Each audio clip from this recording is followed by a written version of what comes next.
When they're playing Man United down there, I don't want to see you down there because we don't play good football. So don't buy a ticket. Give it to someone else who enjoys the experience of actually, like, at the end of the day, we're a small club. Like, that's the reality. We're punching above our weight, even top end of the championship. Let's be honest. We are. Anyway, I have started recording, so we can clip it in. It's fine. I think you need to clip this in definitely somewhere. But am I wrong though? No, you do. How many clubs are like clip, yeah, in this league or lower than us? In like Portsmouth, for example, Sunderland. They're bigger clubs. Oh yeah. Nobody's got a given right to be like in the Premier League or play football or anything like that. So it's just a sense of like entitlement, isn't it? It's like we're not even getting promoted the right way now. It's like we've got to get promoted by playing fantastic football stuff. Yeah. Have these fans not like only just like started supporting the Swans and not seeing them like when we were like the old Division 3 and we were absolutely dog shit? No, you want to talk about bad football? Like, no, I was going to say, like, I remember one game where, like, Yeovil absolutely tore us apart at the Vetch. Like, we lost, like, 3-0. They were a bogey team. Big Terry Skiverton at the back. Darren Way. And what was the guy up front? Phil Jellens. Phil Jellens, yeah. Goal machine in that league, I tell you now. I know, we think we got it bad now because we won 2-1 against Middlesbrough home. Yeah, but most of these fans probably can't remember losing against Havant to Waterlooville either, so... Oh, fuck. I don't remember that.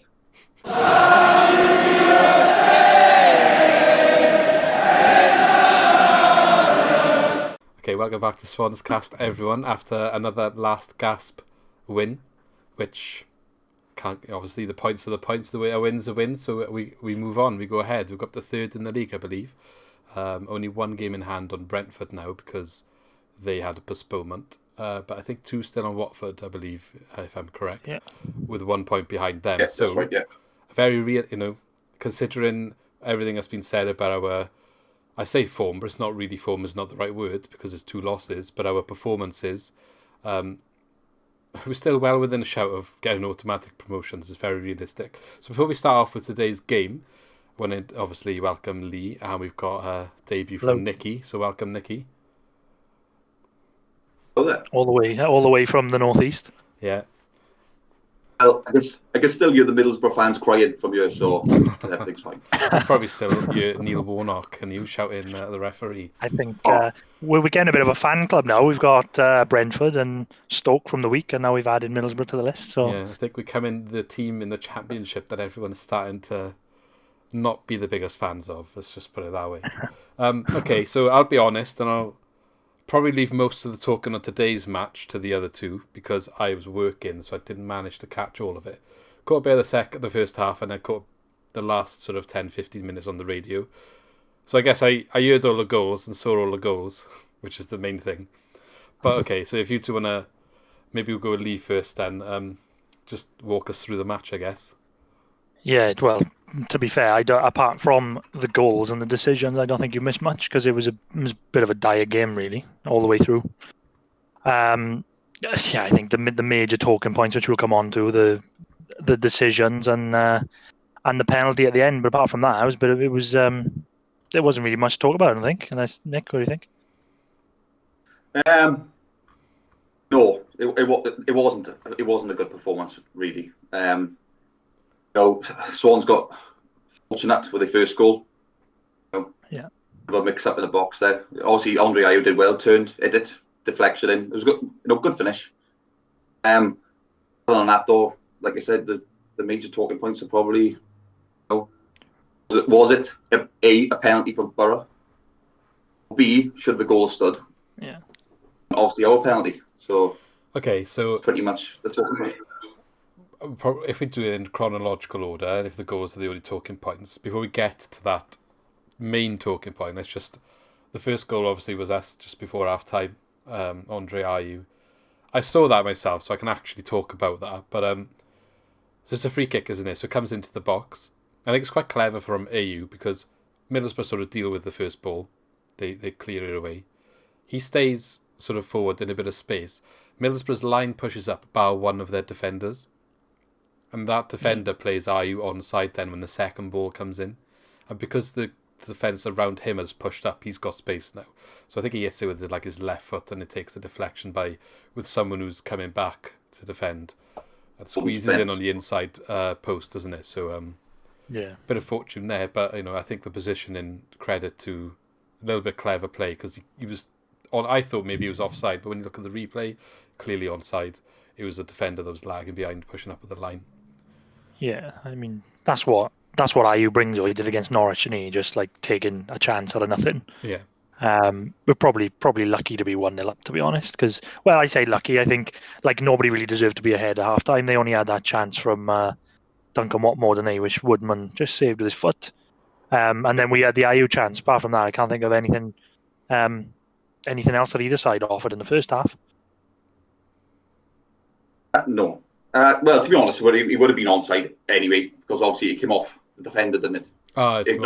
Two Middlesbrough players went up for the players went up for the ball. Yeah. Obviously, Johnny Olsen's got to be going through. He's got to be shouting there, Johnny Olsen. Yeah. He got to be going through the lad. It showed Ayew's class there. Just turned on it, didn't he? Nice little swivel in the box and just hit it first time. Finish. Showed his experience, and it's nice to see him scoring from open play, because it's been a while for that. Oh yes. Hopefully, he's had his dull period, I guess, and he can continue this for the rest of the season, especially with the low going a bit quiet. But so that's a positive, I guess. Okay, let's move on now to the more hot topics then, if you like, where you two probably going to have to lead a bit more on this, because I only heard about the last bit on the radio, but the first one, I didn't hear any of that. I was see any of that. Well, we'll probably start with the non-goal, is it, for Middlesbrough? So I think, like, basically, Bolassi's in the box and he's kind of overrun it, isn't he? And he's just going to lay it off to somebody outside the box. And Fulton's tried to nip in front of him, and Balassi sort of slid in and got to the ball before Fulton does, and just kicks it away to the player on the edge of the box. And Fulton sort of just kicks Balassi, but I think he's quite clever in a way, because he kicks Balassi and then he goes down. Fulton goes down, and I think that's what sways the ref's decision. But then obviously the bloke on the edge of the box, I can't remember who it was. Lovely strike, score. It was a cracking strike, to be fair. And for me, it's a goal, isn't it? We have no complaints about that. We've got away with another one there massively, because it's not a foul on Fulton whatsoever. Oh, yeah, do you think that? Okay, so has Fulton dived? It's definitely a goal. Because I've seen people saying it was a dive. It's not a dive, because what happens is he's come out and he's coming to make a challenge. So like you said, Balassi sort of overruns it, and it's there for him to go get. Yeah. You know what I mean? There for him to go and try and clear it out of the box. He sort of like extends his leg out, Balassi, and he sort of kicks the back of his leg. Yeah. Yeah. He goes to clear it, and so he just obviously there is contact. He goes down, but it's not. It's kind of Fulton's fault. Not a foul. Yeah, it's not a foul. You've had, like, obviously watching the commentary earlier, Ollie Hendry screaming for a penalty. Yeah. It's not a penalty either. No, not a penalty. So I don't know why they're screaming for a penalty. I think Warnock said in his post-match. It's a goal. It's a good goal. Yeah, Warnock was saying in his post-match about if it's not a goal, it's a penalty. But yeah, it's definitely not. No chance. Can we say though on that? Like we were saying about it when we were watching the game. Lee Hendry in commentary. Oh my God, they played that. They must have replayed it about 18 times throughout the game. Then in the second half, they just every stoppage they kept going back to that decision. Oh my God, this is awful. Lee Hendry, like, oh my God, stonewall penalty every time. I was like when are you going to move on? So you've touched on the commentary. There. I know it was disgusting. A lot of things I have seen as well. People saying that the commentary was so biased towards Middlesbrough. Oh my God. I think Sky, I think some of these Sky pundits, though, they're just trying to match what, like Carragher and Neville are doing, like in like the Premier League games when they had the one in midweek, didn't they, with the VAR, and Carragher goes on a massive rant and it goes like viral. And I think they're just trying to get to that level, because anything that happens now, like that penalty decision, they're just going off on these massive rants. Yeah.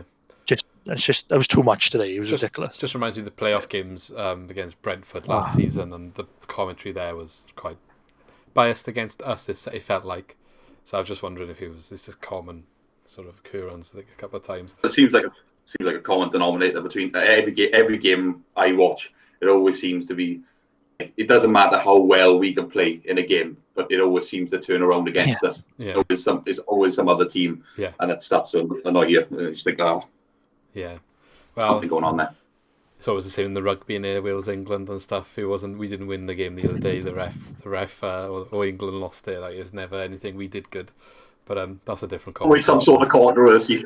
Yeah. Always some sort of controversy. It does my head in though, because like I know we'll go on to the other decision now as well, but like we never get these decisions.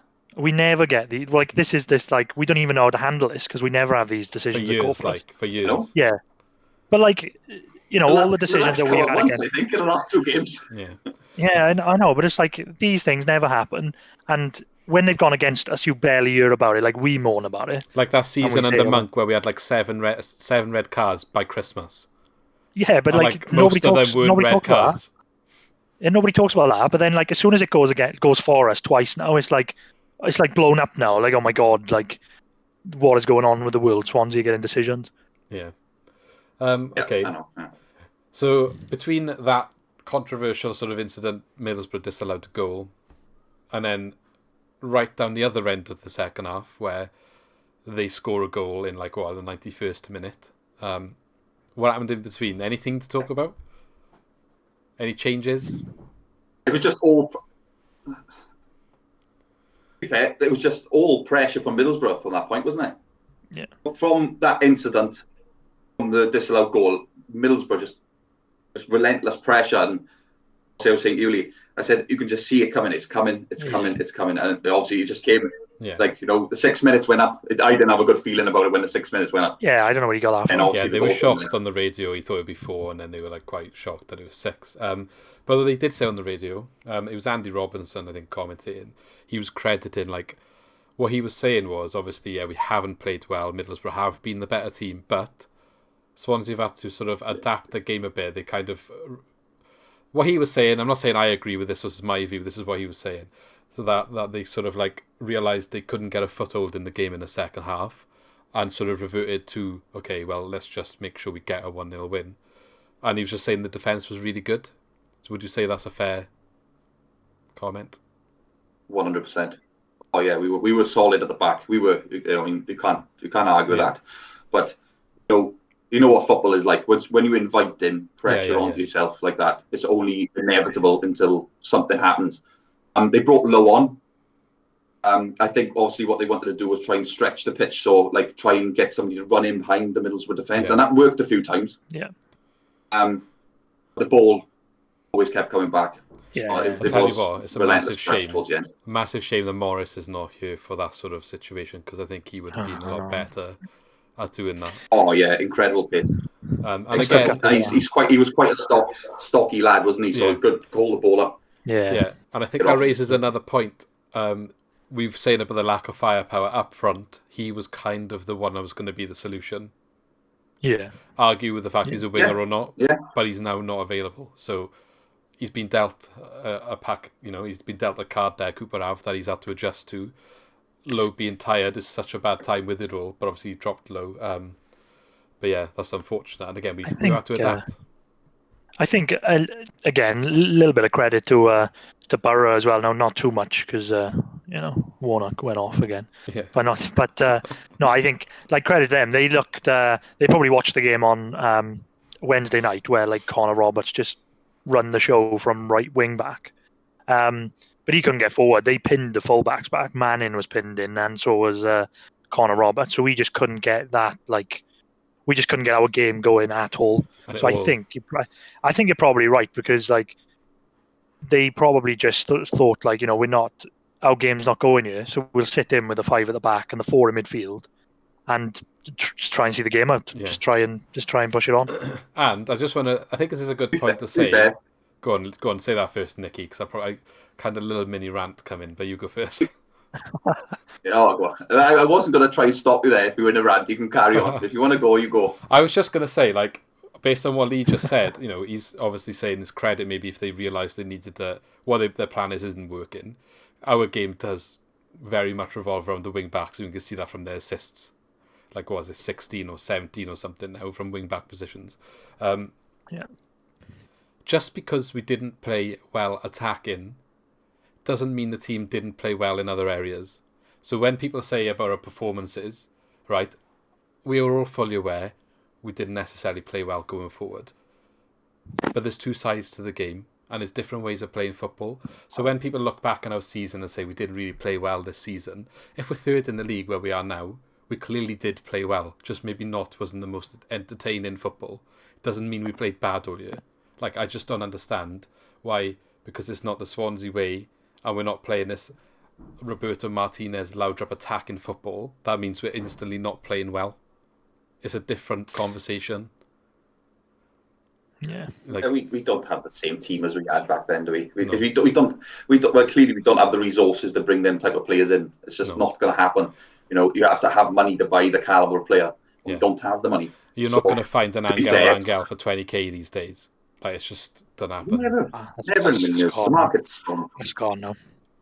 That is like a diamond in the rough. You find that every so many years. You know what I mean? That's just never. Might happen in a few. You never know. But we were lucky, weren't we? We found a few players like that. Like we found Michu. Yeah. Like we signed for 2 million, obviously, and then we found a few players, and it all fitted well. But like, it's just not going to happen. It's not going to happen at the minute. We haven't got the resources. It doesn't happen now without an injection of cash. Now it just doesn't happen anymore. Definitely not. Definitely not. And you know, I know people like to go back to Potter's season to compare and say, like, well, Potter managed to play the Swansea way, or at least try and bring it back. Cooper's not doing that. A lot of the same players. Yeah, okay, a lot of the same players. But he also doesn't have a lot of players that, for that 1 year, we got relegated with, are still played. So I know he got injured, but you had Martin Ollison, you had Leroy Fer, and again, I know he had periods of injury. Mike van der Hoorn was at the back. There's a couple. I know Narsin was there. He didn't really play so much. Dan James, McBurney, they were all there. Do you know what I mean? Like, there's a lot of changes there. Yes, there's a few that have had the experience, and that experience has helped them. But let's also point out, Cooper's had 2 seasons now nearly. He's pretty much guaranteed this year to finish higher than what Potter did. He finished higher than what Potter did last year. So, regardless of it being a different style of play, you can't say he's fluking his results, because it's constant progress. Regardless of what you think of how we play, it's constant progress.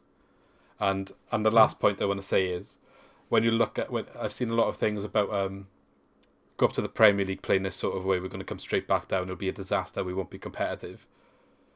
Go and ask Burnley how they've managed to stay in the Premier League for however long they've been there. Like, if you think we play defensive football, I wouldn't want to know what fans say if we played the same way at Burnley play. Which, credit to Sean Dyche, because it works and they've done very, very well. And it works for their club. And, you know, it's a different type of football. I just think, like, everyone is too involved and invested in the fantasy and the sort of love romantic story of what the Swansea way was. You know, Jack to a King and all that, all the rest of it. That happened and it was successful, and now it's gone. Maybe it will come back one day, but it's not like at a click of a finger. Sometimes you just got to move on and change. I just think people need to start accepting that. Yeah, I didn't know. I didn't realise we were going to like this fuse so early. But well, it sort of fit in with what we were saying. Yeah, no. You're right, though. I think, like, you fit. The thing is, I know people say about Potter, and we did play absolutely fantastic football on some occasions with Potter. But like you said, we had the players that could do that. Yeah, we had, like, you know, like Safer in midfield was good with the ball at his feet. You know, Dan James, McBurney. These are top quality players. These are better players than what we've got now.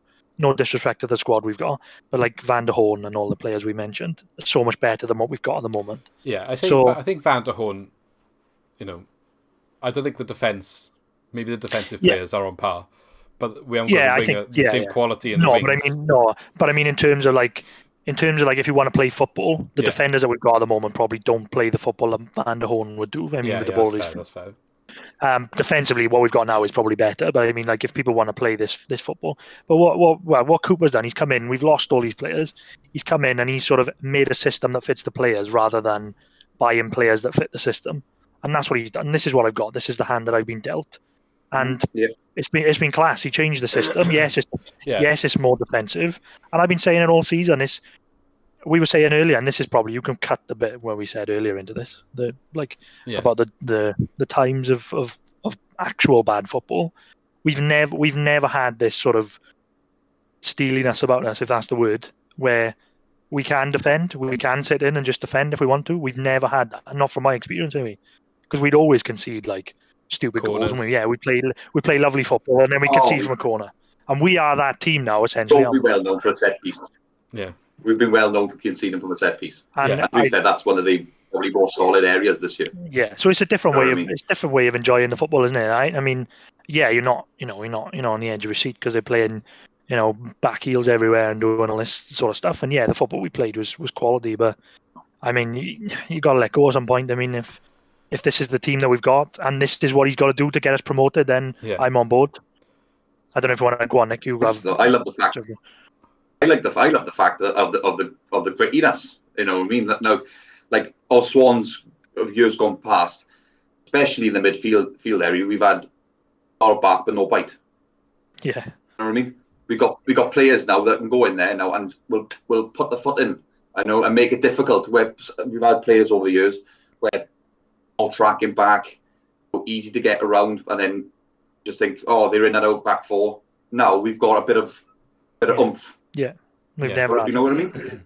And I think we talked about all of this. Like this, I've still seen this season games where we have played passing football well.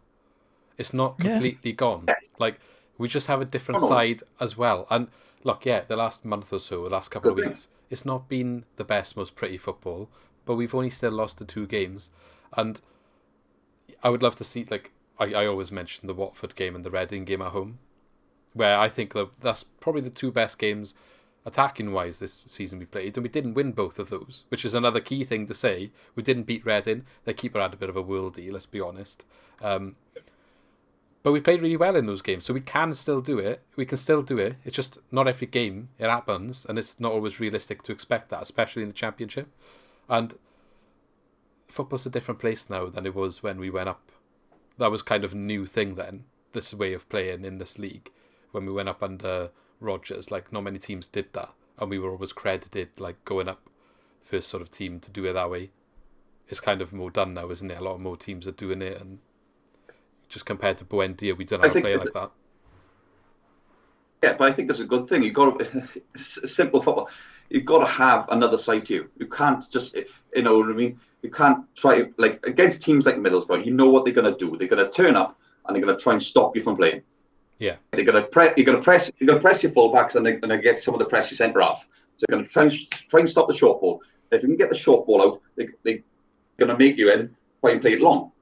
And that benefits them then, doesn't it? Yeah. You have to try and be clever. Sometimes you've got to play like what Woodman does quite well. He always tries to find the fullback, like the longer ball. You know what I mean? And then we can start playing them sort of halfway up the pitch. Yeah. But you beat that first phase of getting shut down. Yeah. Like sometimes you've got to mix it up. You've got to have more than one plan in the game, because if it doesn't come off, then you're going to lose. Yeah. Yeah, and then like we touched on it a bit there. Like from before, the game moves on. Like, yeah, we were probably one of the first lower league teams that dared to play like passing football. But if you asked fans up and down the country now, they'll probably all say like, "Oh, we don't play good football," or we want to see better football. We want to see better football. We want to see better football. Everybody says it. But if everybody plays good football, then no one does, do they? If everybody's playing really good passing football, then nobody is, in a way, are they? So you've got to be ahead of the curve in the sense that we can do that now. Teams can come to Swansea and we can sit in and we can say, yeah, you can have the ball. And then Bristol City came down last week and we were like, right, we'll have the ball, and we were class in our first half. I know we went on to lose. So I just think this Swansea way thing is killing us at the moment. That what you said there, sense of entitlement. We said about the Bristol City game where we played well and we were playing good football. What happened in that game? We lost. So it doesn't necessarily mean that the pretty football wins your games. Yeah, exactly. And all these fans that are moaning on Twitter now still moaned after that game. But you literally had what you asked for in that first half. Yeah, you're going to come out and say you didn't make the changes I wanted, and it ultimately resulted in us losing. But that's what you're asking for, is playing like that. We were class in that first half, let's be honest. It's probably the best 45 minutes of football in terms of entertaining, attacking football we've played all season, Bristol City didn't have a sniff. But again, that kind of comes down to the way they were playing. I know that's another conversation, but we didn't win the game. Or this game, we won it in a gritty manner, but now we're not enjoying it. Like, I just don't understand. I think, to be fair as well, I think I do get it in a way, because like when I'm watching the game, I want to be annoyed. I'm like, oh my god, like you said, like Middlesbrough were pressing us, and we were, we were digging in, and then I want to be annoyed. I want to be like, oh my god, we're not playing very well, but then we won the game again, and I've probably said it in every video we've done so far. If we don't concede goals like we do, you're always in the game. And then afterwards, once we've won the game, however it's come, with the last minute penalty, then, after the game, I'm like, oh my God, we didn't play very well, and I get a bit annoyed. But then afterwards, you're like, you know what, we won with 3 points. But it's a sense of entitlement now. We're getting promoted wrong now. You can't get promoted by playing this football. There's a right way to get promoted now.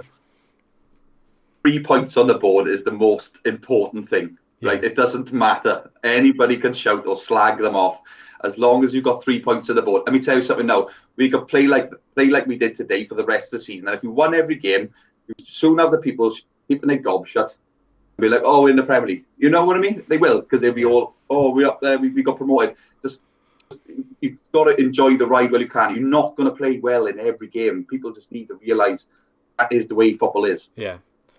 Just enjoy winning and being in a successful position in the league, and stop comparing it to the past. Enjoy where you got in front of you. You've just had a year where you're locked inside your house. You can't go to the football, and you potentially, when you can go to the football, you might be playing Man City and Man United. So just enjoy it, even if you lose.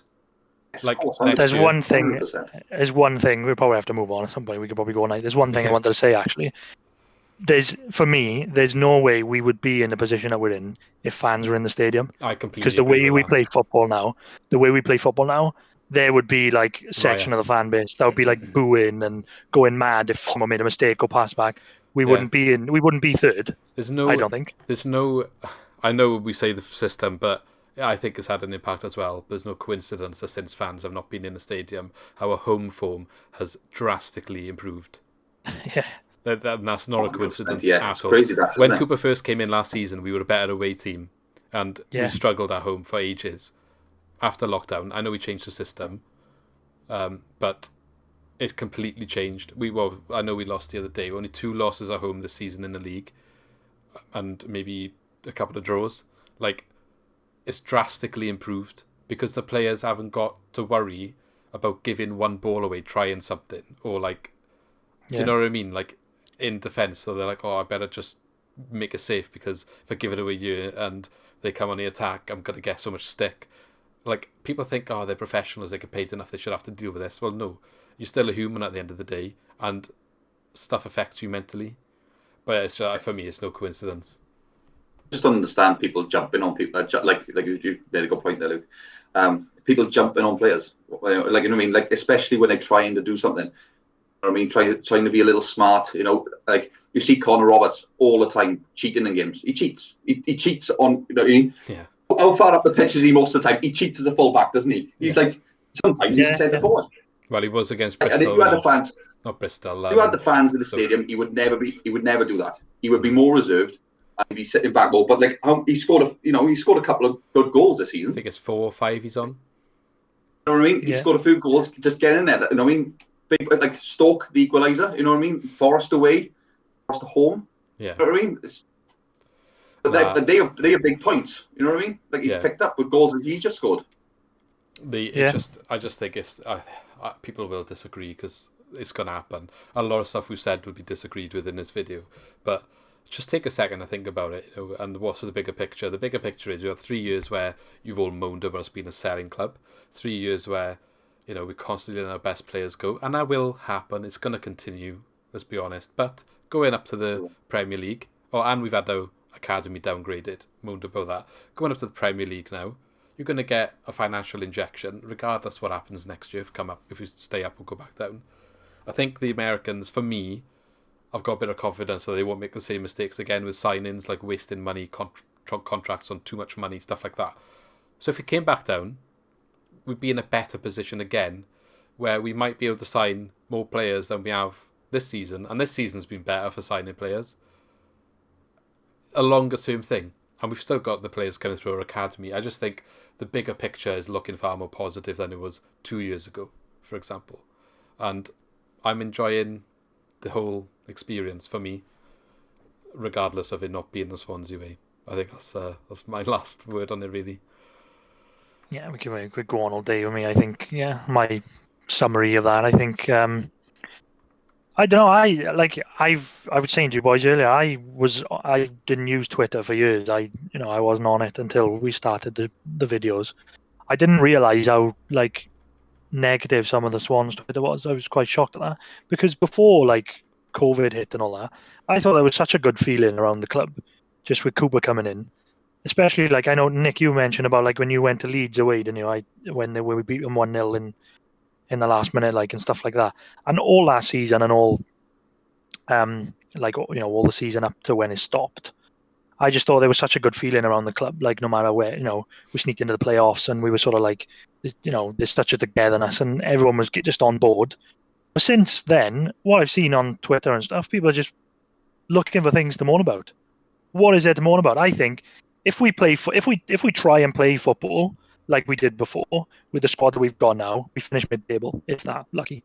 Yeah. If you try and play that football with the team that we've got now, we finish mid-table. So do you want to finish mid-table and just say, oh yeah, but we played quality football, or we play better football than Cardiff? Who fit? Is this how we want, or do you want to actually have a bit of a promotion push? It's kind of like Brentford have been for years. For years they've played really good football and always lost their best players. They've got to the point where they've lost their best players enough times that they've had enough money in that they've actually got a really good squad now, and they've got a really good squad to do it consistently every game and are high up at the table with a chance of going up. But for years they've played quality football but always been mid-table. Yeah, Brentford well, like you said, they've obviously reinvested their money. They very well losing Watkins, and obviously these players have gone on for big fees, haven't they? Yeah, I mean, Ben Rama, obviously Watkins, and that. But like you said, we're not the like you said to sum it up, we're not the same team as we was. We've got some really promising youngsters in the team. I know Guay this season, he's been phenomenal. Yeah. And we were saying about I know you were saying earlier about Van der Horn, and we haven't got anybody who can play football. He's probably the closest player from the back who can play football like him, because he can bring the ball out. And nowadays you need a centre half who can bring the ball out into midfield and another option. I think we're going well. It's good to have options. I think we've got options. No, I think all of the players this season have played well. There's been periods, some have been, have had dips in form. But on the whole, the core of the squad, they've all worked so hard. You can't argue their passion, their commitment to the cause. And I just can't ask for more, really. I don't think... I just accept the way that we play, and sometimes we play really nice and we get a win out of it, and it's good to watch. Other times we dig in, and I enjoy the other side of the game because we're doing well with it, and it's I find it fine. Maybe not today. I didn't watch it all. Maybe it was harder to watch, but the Stoke game, I don't think we necessarily played really bad for it all. I think it was quite equal, really. And the last minute penalty helped us get the win. Maybe a draw was more fair. I still found it an enjoyable game. First 15 minutes were a bit rubbish, but after that, it was a game of football. I enjoyed watching it, and there was periods where we played really well in that game. Not for the entire match, but for parts of it. Anyway, seeing as that was a long sort of side segment, let's talk about the second goal in. The third. I can't remember which one we talked about last. We talked about Middlesbrough's equaliser. We talked about the disallowed goal, didn't we? Or did we talk about the Sam Horsey goal? Have we talked about that yet? I don't think we really touched on it. I think we talked about in between the two goals, and then we got sidetracked. So you're saying there was nothing really happened. It was just all Middlesbrough. So the third, I didn't see Middlesbrough's equaliser, but I heard on the radio what happened. So we had the ball, didn't we, up the other end, I think. It sounded like not long before the goal, we had a free kick up there. Don't know what happened necessarily with that, but what they were saying on the radio after the goal was scored, Jamal Lowe, Cooper was going mental with him because of him not tracking back or closing down correctly. So I don't know if you noticed that, because I think I spoke to Lee earlier, he said he didn't really notice, but they were saying on the radio that Cooper was really not happy with whatever he did in lack of closing down for that. So did you notice that, and what actually happened with the goal then? Just tell me. Go on, Nick, do you want to take it? I didn't notice. I didn't notice about To be Jamal. honest, I didn't notice that, but it was a bit of a weird goal, really, like sort of thing. Like obviously they broke up, like you said, they had a free kick down the other end. They sort of broke up the pitch, and to be fair, we looked when they went out wide and they had the ball out wide, and we looked quite solid. I didn't think, oh, there's a goal coming here. You know what I mean? Yeah. Obviously just like sort of hung out on the edge of the area, and I thought it was more Fulton didn't get out quick enough. Yeah. The ball sort of kicks up, Yeah. and then he hits it. I thought Fulton didn't he's got to be straight up into it was a someone's deflection face. You know of what I mean? Fulton, wasn't it?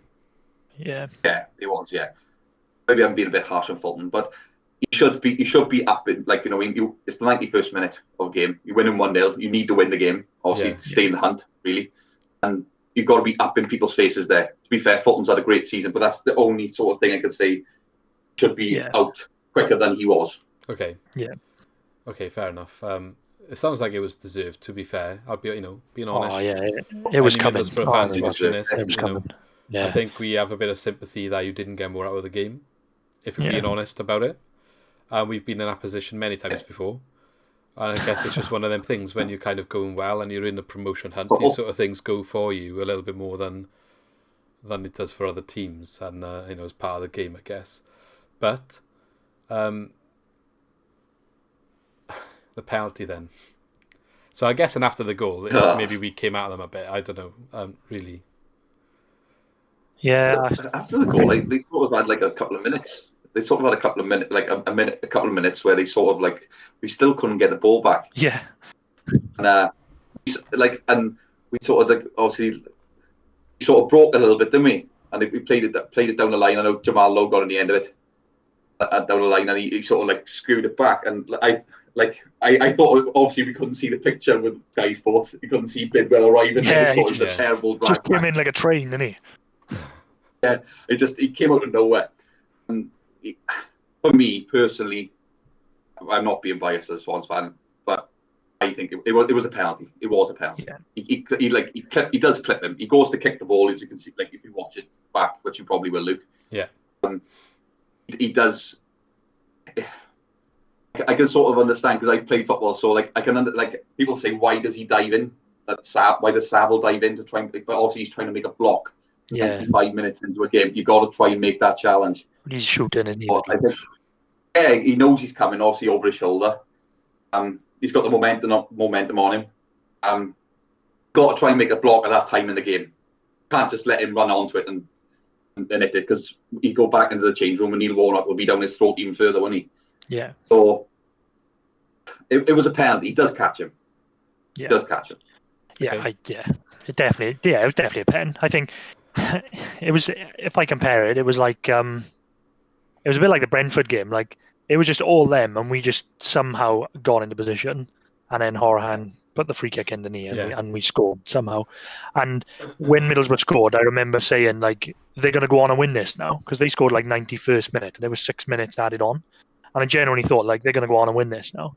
So to go up the other end then, right, literally on the last sort of attack of the game, and get our penalty, I still don't know how we won that game. I have no idea. I guess again though, and it comes to our style of play and whatever, you've got to credit. We've been battered for the entire second half, but when we have conceded a goal, they made the chance that ended up getting a penalty, which they weren't doing before. Maybe you could argue, well, they shouldn't have accepted a 1-0 win. But as soon as the tide has turned, even with a couple of minutes left, they've gone and created something, showing that they can, if they need to, go and do it. Call it luck, whatever. You're calling it, leaving it last minute. You shouldn't do that, whatever. But it worked, and it's worked many times this season. So, I think it is what it is. For the Swan side before this would have never have gone up the other end and got a goal there. They would have settled for the 1-0. They would have settled for the point there, wouldn't they? Yeah. Would have never never made runs in behind to try and obviously rescue the 3 points. They would have just been right. Okay, we conceded in the 91st minute. They would have seen a point is a point. a point is a point. We'll take a point. It's better than no points. To be fair, like you said, Luke, at least they had the bit of initiative to try and press a bit on and get the winning goal. It's the same on Wednesday night as well. Like, we would have definitely taken a draw away at Stoke there, 1-1. You would have taken that draw all day long. Everyone was saying that before the match because of the history of playing there. We're not really that good there usually, so... Yeah, I don't know where I am at the moment. It's really strange because we haven't played well for ages, but we're still winning games. So, like I said, I want to be annoyed sometimes, but I just can't be annoyed at the moment because they just keep winning games. I mean, you look at the fixture list as well, because they got like midweek, weekend all the time. People say, like, I saw one comment saying you clearly haven't worked on this new diamond formation in training much because whatever, I don't know what the reason was, but he was just saying something like that. But like, okay, maybe he hasn't, but when they're exactly training? Once or twice in between every game? It's not like an abundance of training. Huh? They're gonna have rest days, aren't they? Yeah, exactly. So like, it's not like they've got all this time to do training for every game at the moment. We played Wednesday, played Saturday. They'll be probably training once, one full session, maybe two. Yeah. They won't be training maybe much. A light session in between. Yeah. There'd be one light session if they do train. And it'll probably be like a video session on the tactics side. So you haven't got all that time to change anything up, really, when you think about it. And I know every team's in the same boat. I understand that. But we can only do what's in front of us, innit, really? And if that's the way you've been playing for the longest time, you don't want to change it too much because you can't really learn something new. But anyway, I think that's... Don't forget these games they got coming up are tough games. Blackburn, Luton's going to be a tough game as well. And Bournemouth. Games. We got our games. Cardiff as well. The next four games are tough games. So, you know what I mean? For me today, like I was saying to you earlier, Lee, today for me was a must-win. I had to win today on what they got coming in the next 4 games. Yeah, you've got to be beating teams like Middlesbrough. Yeah. No disrespect them Middlesbrough because they are a good outfit, but you've got to be beating teams like Middlesbrough if you want to be in the top 2. Yeah. Okay. Before we finish, there's one thing I want to... It's not criticism as such, but it's a bit annoying. Paul Areola, again, didn't get any game time. He doesn't want him, does he? He doesn't want him, does he? Is it not a commercial signing?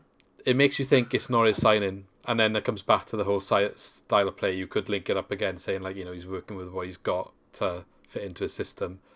He clearly doesn't fancy Areola, does he? At this point, no. When's he going to play? There's something not right there, is there? If you're talking about his fitness all the time and saying he's not ready, how are you going to get him ready if you're not playing him? So there must be more to it.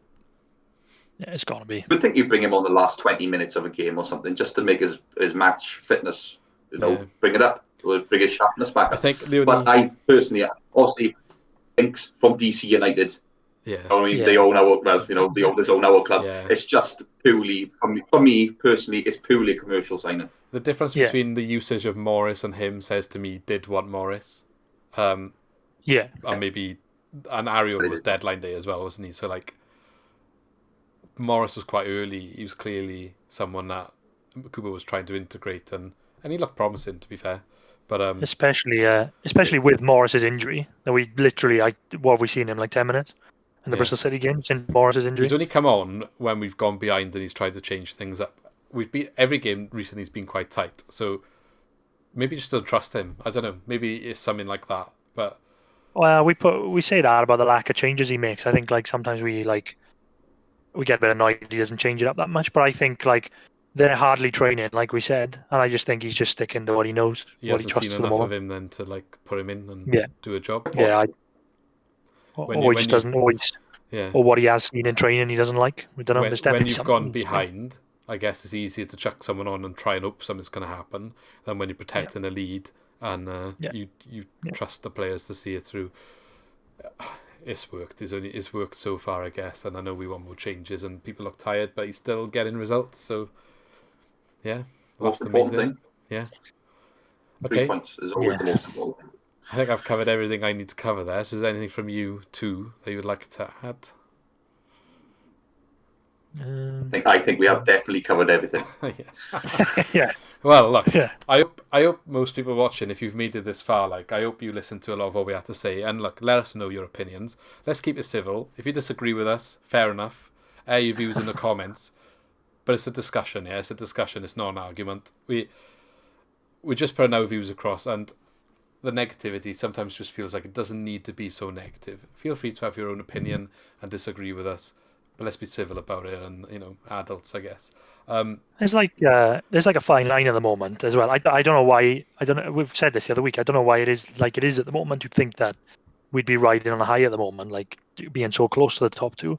Yeah. But you've got a thing at the moment where like people are really negative, where everything is just catastrophic, and whatever goes with it, and Horahan needs to be dropped, and Woodman needs to be dropped, and Cooper needs to be sacked, and you've got that sort of scale of things, and then you've got like and you've got the other side then where you can't criticise. Yeah. So I think we need to try and find somewhere in the middle. Yeah. And hopefully we've done that. I like to think we got a balance. We'll completely acknowledge that we haven't played well, which we have done. And if you watch our past videos, game by game, we address what's going on.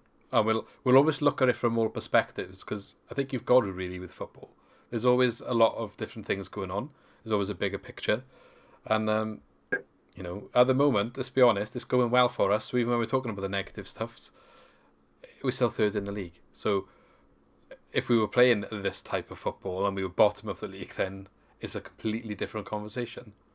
Like, completely different. Well, put it this way: Nicky's local team is Sunderland, so. Yeah, it could be a lot worse. Oh, they're in the what's it called now? The Papa John's Trophy final. They're in that. So they play in Tranmere. They play in Tranmere next Sunday, right? And I got people in work with me saying we're going to thump these 2-3-0. I would laugh my head off if they got thumped. I would laugh my head off. Well, yeah, a lot of Sunderland fans. A lot of Sunderland fans around here, and trust me, I got a few lads I work with, the Middlesbrough fans, and they haven't heard the end of it today either. How many Swans fans, though, since we come down to the Premier League, were saying that we're going to go straight down to League One? After all the players we sold, and now look where we are. So you're right. That's another point. Me included. Yeah. I'll hold my hands up to that one. We were going to do a Sunderland. Yeah, that exactly. So there's a good one to end on anyway. So let us know your thoughts in the comments, as civil as possible. Leave a like if you enjoyed the video, and obviously we'll continue to get stuff out going forward. It might be a little bit dysfunctional with stuff going on back to work and all that, but we'll do our best to keep up to date with everything. But cheers, Nicky, for coming on. Yeah. Very much for having me. I'm sure you'll come back again at some point. Been a pleasure. Been a good conversation. And thanks, Lee, as well, for joining us as usual. And on that note, see you all later. See you soon. See you soon.